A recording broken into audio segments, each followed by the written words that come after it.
Tema di minggu ini adalah konsekuensi dari sikap menunda-nunda. Apakah menunda-nunda itu sesuatu yang salah? Kalau kita lihat, memang natur atau kebiasaan manusia itu, terutama sudah jatuh dalam dosa, ada kecenderungan untuk suka. Saya tidak katakan semua, tapi cukup banyak, atau mungkin banyak orang yang sukanya menunda-nunda atau memperlambat atau malas untuk melakukan, terutama dalam hal kewajiban. Karena kalau dalam hal hak, cepat. Mari kita lihat ada satu slide di sini, satu gambar yang menarik. Di situ dikatakan boleh makan gratis hari ini, tapi besok bayar. Maksudnya besok boleh gratis, tapi hari ini bayar. Sepertinya ini suatu moto yang lucu, memberikan satu harapan yang kosong sebenarnya. Karena dikatakan besok boleh gratis, tapi hari ini bayar. Dan ketika kita besok datang, maka tulisan ini sama, mengatakan besok boleh makan gratis, tapi hari ini bayar. Ini sesuatu yang sebenarnya memberikan harapan kosong. Dan bahkan banyak yang mungkin warteg-warteg yang memberikan satu peringatan yang mengatakan maaf.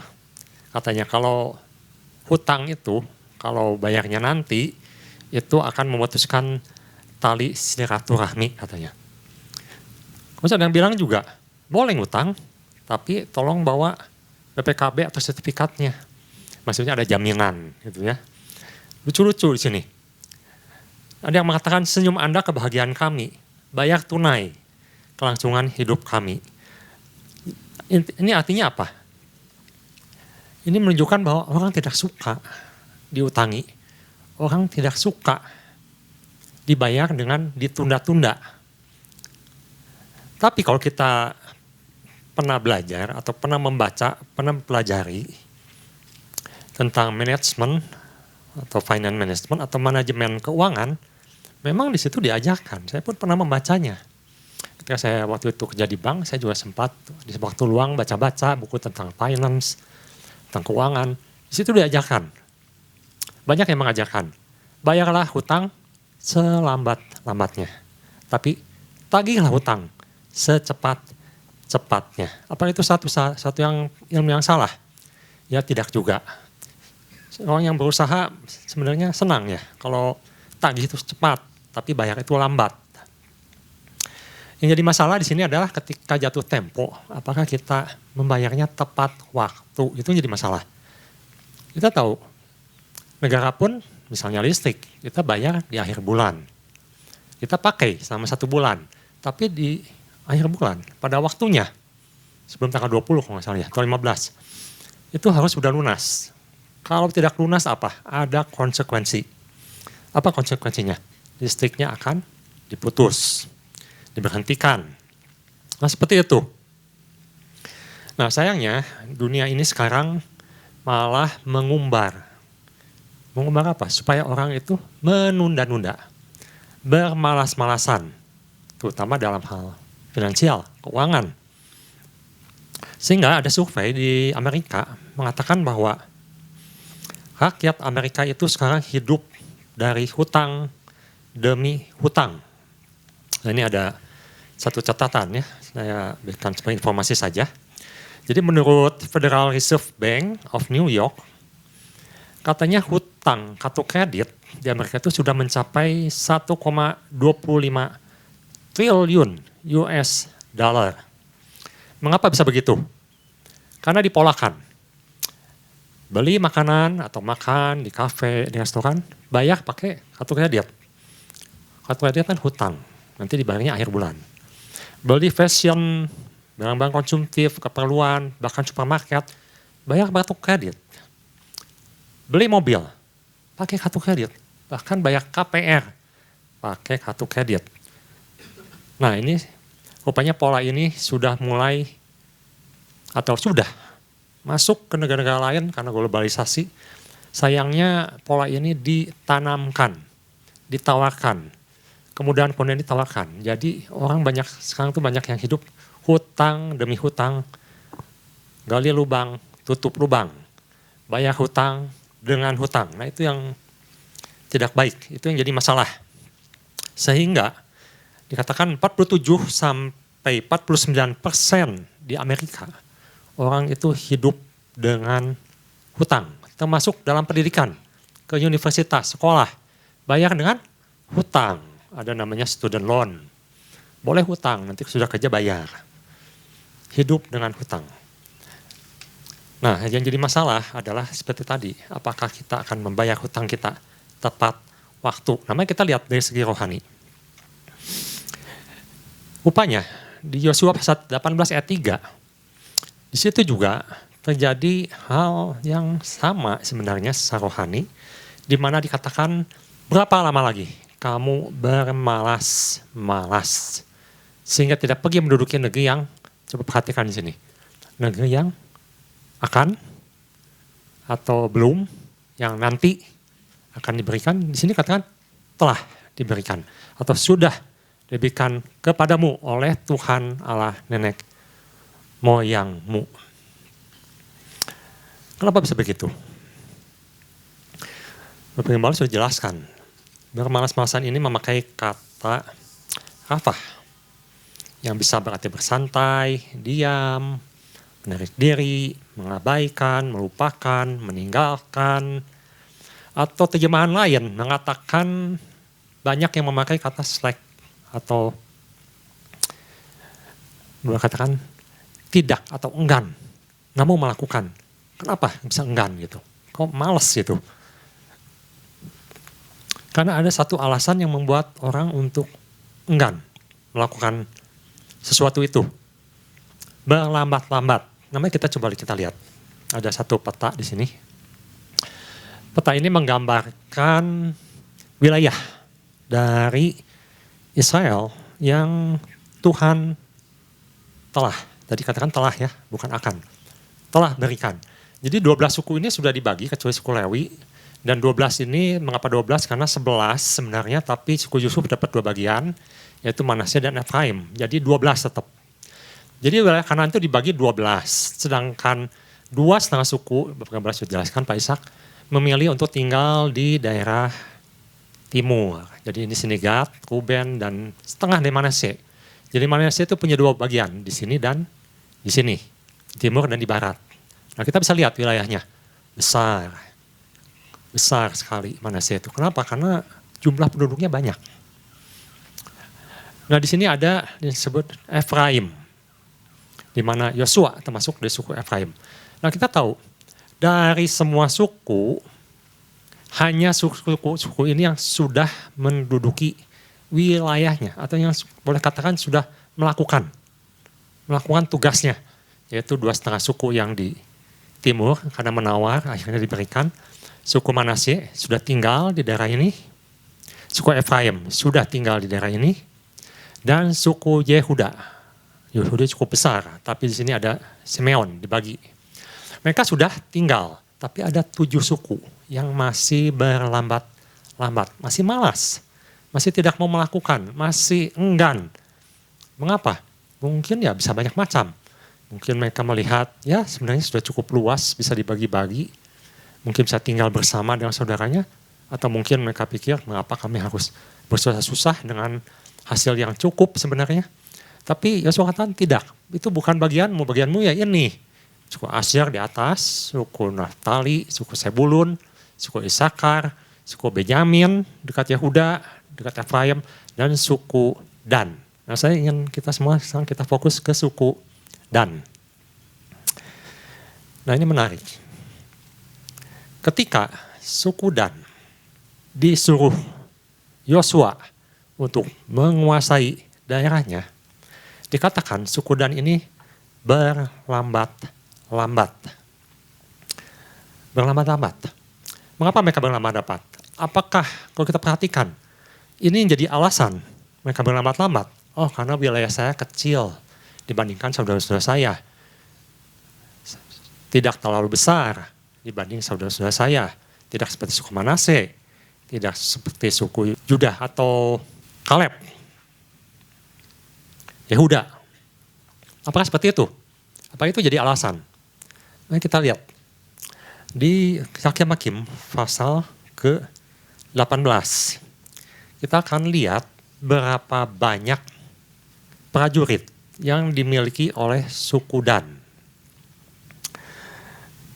Dan di sini menarik karena sewaktu mereka belum masuk atau akan masuk, itu Musa sempat melakukan sensus dan ditemukanlah, nanti Bapak bisa baca di Hakim pasal 18, di situ ada banyak sekali dituliskan berapa jumlah prajurit yang dimiliki oleh suku Israel.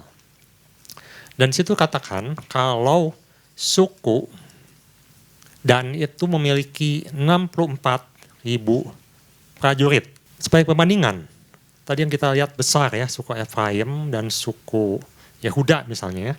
Suku Yehuda itu memiliki prajurit sebanyak 76.500. Jadi sebenarnya tidak terlalu banyak, tidak terlalu beda jauh ya. Suku Dan itu 64.000, sedangkan suku Yehuda itu 76.500, bedanya sekitar 10.000.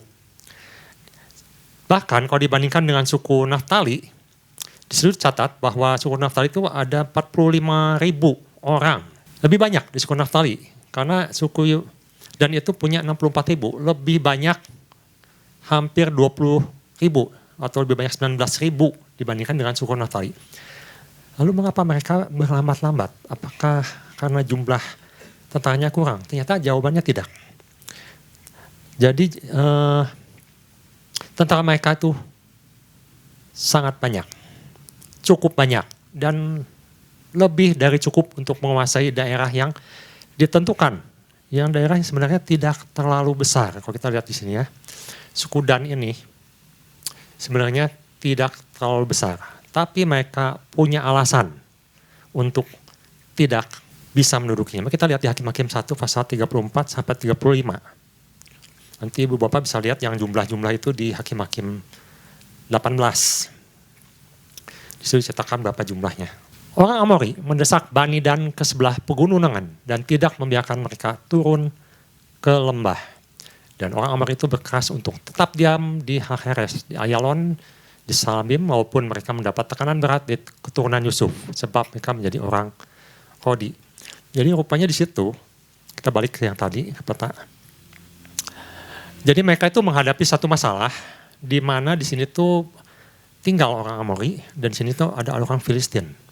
Jadi ini satu alasan yang sama yang dikatakan oleh orang Benyamin dan orang Dan, bahwa orang-orang di sini tuh sulit untuk dikuasai. Itu jadi alasan mereka untuk bermalas-malasan atau berlambat-lambat atau untuk berlama-lama menduduki daerah Kanaan yang ditentukan untuk mereka.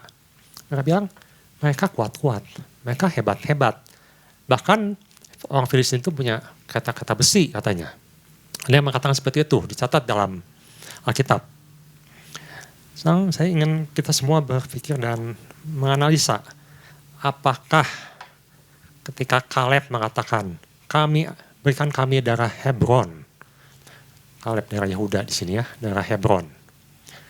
Apakah kesulitan Kaleb lebih kecil dari kesulitan suku Dan? Kalau kita ingat atau kita perhatikan, apa yang menyebabkan suku-suku Israel waktu itu yang 10 suku tidak mau masuk Kanaan, sehingga Tuhan hukum 40 tahun. Bukankah mereka mengatakan, kami melihat raksasa. Yang jadi poin utama di sana mereka menekankan ada raksasa. Nggak mungkin, susah. Tapi Kaleb bisa menguasai. Jadi kalau dibilang masalah, semua orang punya masalah. Kesulitan, setiap orang punya kesulitan. Masing-masing orang punya kesulitannya masing-masing. Kalau saya bilang kesulitan saya besar, masalah saya besar. Orang lain pun sama, punya kesulitan. Saya pun sama, ibu bapak punya sama. Kesulitan masing-masing. Tidak bisa kita bilang, oh Kaleb, ya mungkin Kaleb hebat. Atau Kaleb, ya masalahnya mungkin lebih kecil dari saya. Nggak bisa begitu. Tapi suku Dan beralasan seperti itu. Mungkin seperti itu. Karena dia lihat, ya masalah kami besar. Kami tidak bisa menguasai suku Amori, kami tidak bisa menguasai suku daerah dekat Filistin situ, terlalu berat bagi kami. Dengan kapasitas yang Tuhan berikan begitu besar. 64.000 prajurit. Oleh karena itu kita bisa lihat bahwa mengapa orang bisa berlambat-lambat. Karena berlambat-lambat itu sama dengan tidak taat. Nah, ini jadi poin yang saya bawakan di pagi hari ini. Sederhana sebenarnya. Berlambat-lambat itu sama dengan tidak taat. Cuma satu poin. Mengapa bisa begitu? Kemarin kita komsel, kita membahas. Ada orang diam, tidak melakukan sesuatu karena ya katanya imannya tidak nyampe ke sana. Tapi kita bisa lihat kadang-kadang yang jadi alasan adalah karena nyaman. Sudah nyaman. Untuk apa usaha lagi? Untuk apa melakukan lagi apa yang Tuhan suruhkan? Untuk bersusah payah lagi. Udah cukup. Udah cukup. Merasa diri sudah cukup. Ada juga yang menarik diri karena kecewa. Kecewa pada teman, kecewa pada gereja, khususnya kecewa pada pelayanan. Akhirnya menarik diri, mundur. Tidak mau lagi maju. Minder. Orang lain hebat. Mungkin sekedar melihat Kaleb hebat. Yosua hebat. Minder. Ada juga yang merasa saya lebih enak tidak terlibat. Karena orang yang terlibat akan dituntut tanggung jawab. Orang yang banyak bekerja akan banyak salah. Takut dihakimi, takut dipersalahkan. Lebih baik saya lepas. Tidak ada risiko, tidak ada tanggung jawab, bebas. Nah ini sebenarnya bentuk-bentuk yang Tuhan katakan ini bermalas-malasan, berlambat-lambat, rafah, tidak taat. Nah kita lihat di Hakim-Hakim pasal ke-18, di mana suku Dan saat itu kita lihat apa yang dilakukan oleh mereka dengan berlambat-lambat ini. Ayat ke-7 sampai ke-10. Sudah itu pergilah kelima orang itu dan sampailah mereka ke Lais atau terjemahan lainnya menyatakan ada kota Lesem. Dilihatlah mereka bahwa rakyat yang hidup di sana hidup dengan tentram. Menurut adat orang Sidon, aman, tentram. Orang-orang itu tidak kekurangan apapun yang ada di muka bumi, malah kaya harta. Jadi ada satu wilayah, nanti saya jelaskan. Mereka tinggal jauh dari orang Sidon dan tidak bergaul dengan siapapun. Ayat 8.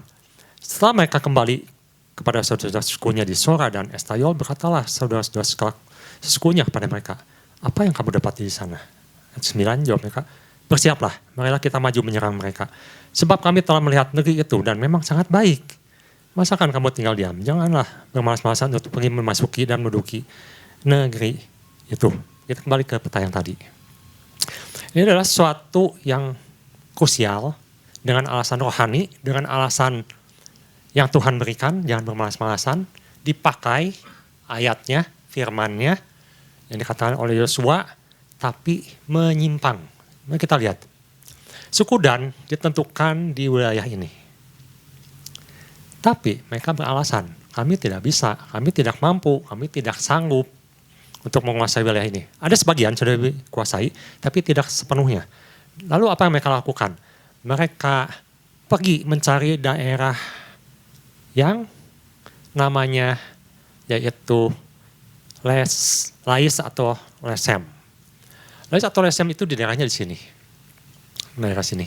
Nah ini. Harusnya di sini. Nyampainya di sini. Kok bisa? Karena mereka melihat. Kalau yang di sini sulit dikuasainya. Kalau yang di sini gampang. Bukankah itu yang kita biasa lakukan? Saya mungkin ibu saudara. Cari yang gampang. Cari yang gampang. Tuhan tentukan. Tuhan sudah berikan daerah yang harusnya kita kuasai. Wilayah-wilayah rohani yang kita harusnya kuasai. Tapi kita gak mau. Kenapa? Banyak tantangannya, sulit melakukannya, banyak tuntutannya. Mendingan yang ini, lebih gampang.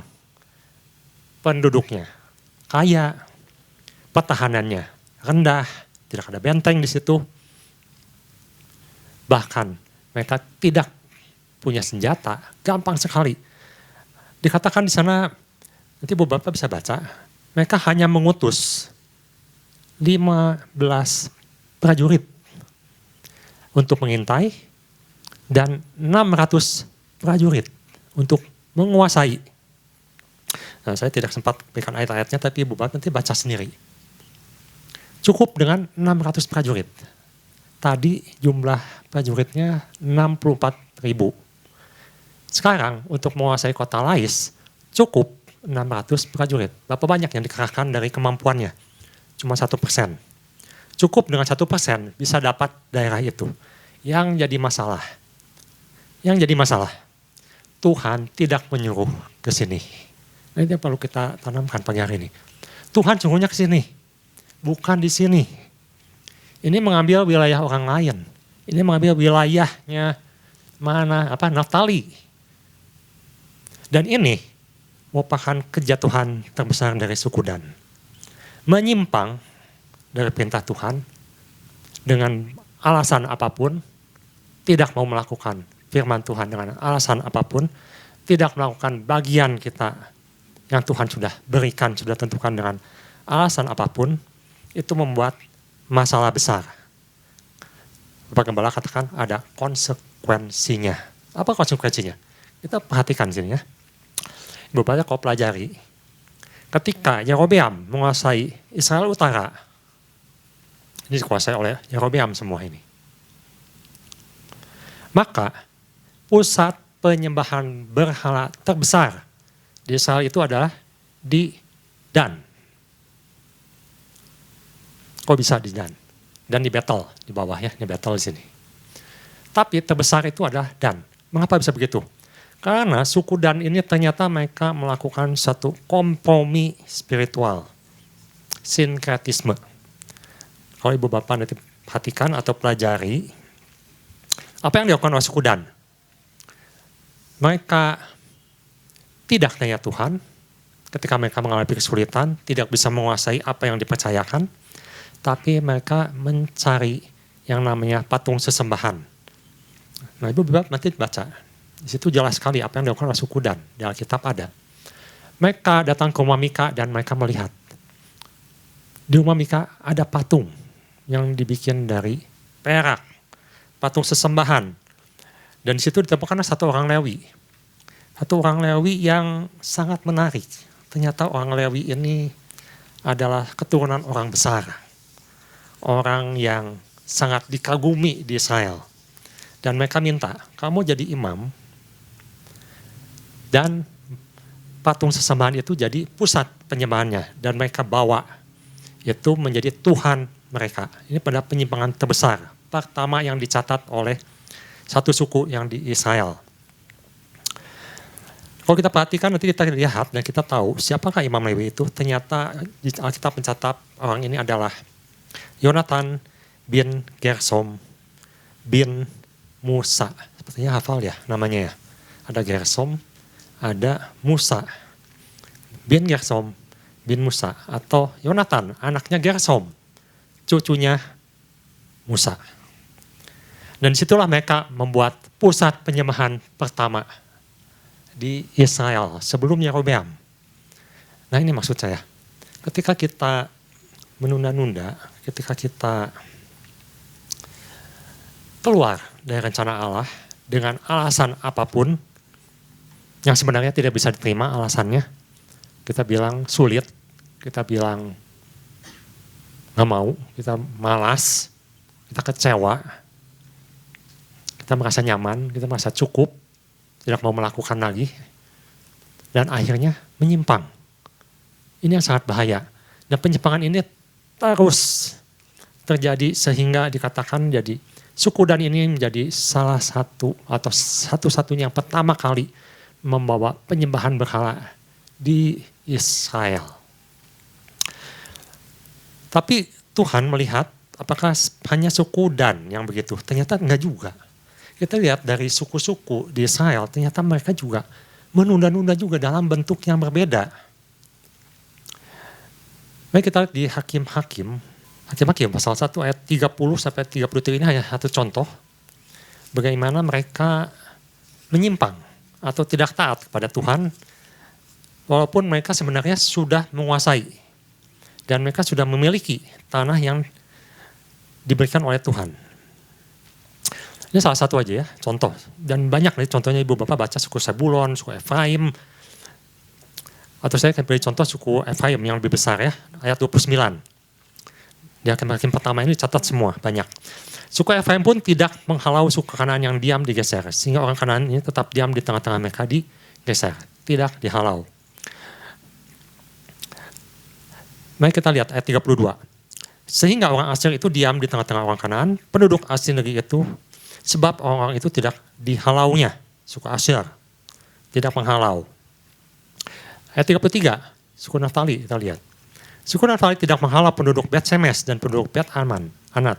Sehingga mereka diam di tengah-tengah orang Kanaan, penduduk asli negeri itu, tetapi penduduk Bet Semes dan Bet Anat itu menjadi orang Rodi bagi mereka. Ternyata bermalas-malasan juga bisa berarti memang malas. Memang malas. Kalau kita ditawari orang yang membantu kita dan pekerjaan kita dalam rumah tangga kita, maka ada istilahnya PRT, bantu rumah tangga. Tapi harus digaji kan, harus bayar. Kalau ini gratis.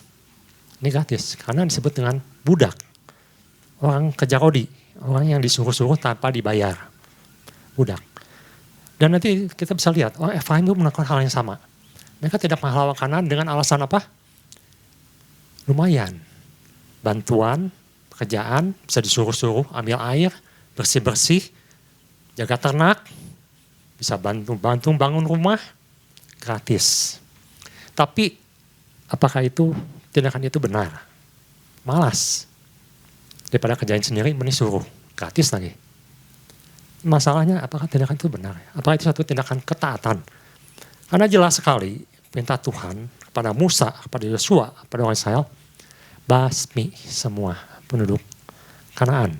Jangan disisa-sisakan. Yang pertama, yang kesalahan Yosua pernah lakukan adalah suku Gibeon. Tapi itu kesalahan. Itu suatu yang tidak diduga. Sehingga mereka jadikan budak. Tapi sisanya, selain orang Gibeon itu tidak pernah ada deal, tidak pernah ada perjanjian, tidak ada kompromi dari Tuhan kalau mereka boleh tetap tinggal di Kanaan. Dan ini yang dilakukan orang Israel. Malas, bermalas-malas. Sehingga mereka memperbolehkan orang Kanaan hidup di antara mereka. Dan ini pun jadi masalah. Ini pun membawa konsekuensi. Kita lihat bahwa dalam perjalanan panjang mereka di Kanaan, suku-suku ini membawa mereka kembali menyembah kepada Baal. Nah, jadi kita bisa belajar sesuatu di sini pagi hari ini. Ternyata tidak taat atau bisa masuk dalam hal kategori bermalas-malasan. Malas juga. Tidak mau melakukan bagian kita, pekerjaan kita, apa yang sudah Tuhan tentukan. Itu bawa konsekuensi. Dan konsekuensinya bisa besar, bisa panjang. Sama dengan orang yang berhutang tidak bayar. Sama polanya, sama pengertiannya. Akan ada konsekuensinya. Oleh karena itu, apa yang harus kita lakukan? Supaya kita tidak menunda-nunda. Saya ada satu gambar, ini satu quotes yang dikatakan oleh seorang panglima besar yang diakui di seluruh dunia. Jenderal besar yang menguasai seluruh Asia, Yunani. Namanya Alexander Agung. Dia kan katakan seperti ini. I am not afraid of army of lions led by a sheep. I am afraid of an army of sheep led by a lion. Saya tidak takut menghadapi pasukan singa yang kuat, yang hebat, kalau dia dipimpin oleh seekor domba. Tapi saya takut menghadapi pasukan domba kalau dia dipimpin oleh seekor singa. Maksudnya apa? Kita bisa lihat, kita ini kan domba Allah. Boleh katakan kita ini hidup karena anugerah Tuhan. Kita tidak punya kekuatan. Kalau kita bilang kita hebat, siapa sih kita? Kita tidak punya apa-apa. Kita tidak bisa menguasai apa-apa. Semua karena anugerah Tuhan. Tapi siapa yang di panglima kita? Bukankah Alkitab mengatakan singa dari Yehuda? Tuhan Yesus itu yang pemimpin kita. Dan itu yang Alexander Agung katakan, saya takut. Kalau domba, pasukan domba dipimpin oleh singa. Bukan pasukan singa yang dipimpin oleh domba. Oleh karena itu kita bisa menguatkan hati kita bahwa panglima kita adalah singa dari Yehuda, Tuhan Yesus Kristus. Kita berikan kemuliaan untuk Tuhan kita. Katakan amin. Apa artinya? Artinya Tuhan yang memimpin, Tuhan yang akan berikan kemenangan. Jadi oleh karena itu apa yang harus kita lakukan? Yang pertama, kita harus kembali sadar siapa kita. Ini menyangkut pesan-pesan yang Tuhan sudah sampaikan tentang identitas kita, siapa. Seperti Musa mengenal identitas dirinya sendiri. Apa panggilan kita tanyakan kembali, kita sadari kembali. Ada tugas yang harus kita lakukan, jadi saksi Tuhan untuk semua otoritas yang sudah Tuhan berikan. Tuhan ingin kita hidup merdeka dalam Kristus, menang dalam Kristus, jadi pemenang. Itu yang harus kita sadari. Sehingga kita tidak lagi menunda-nunda, tidak menghindar, tidak cari alasan untuk apa yang sudah Tuhan pesankan, yang perintahkan. Dan ini saya dapatkan dari Komsel, akhirnya kita berkesimpulan, sebenarnya identitas inilah yang penting. Kalau suku Dan mengerti identitasnya, siapa dirinya, dengan kekuatan yang sudah Tuhan berikan, dengan semua daerah yang Tuhan sudah percayakan, seharusnya mereka bergerak. Seperti Kaleb. Harusnya mereka bergerak dan melakukan tugasnya. Apapun tantangannya, biar Tuhan yang pimpin kita. Tuhan yang beri kekuatan pada kita dan Tuhan yang akan berikan kemenangan bagi kita. Tuhan Yesus memberkati.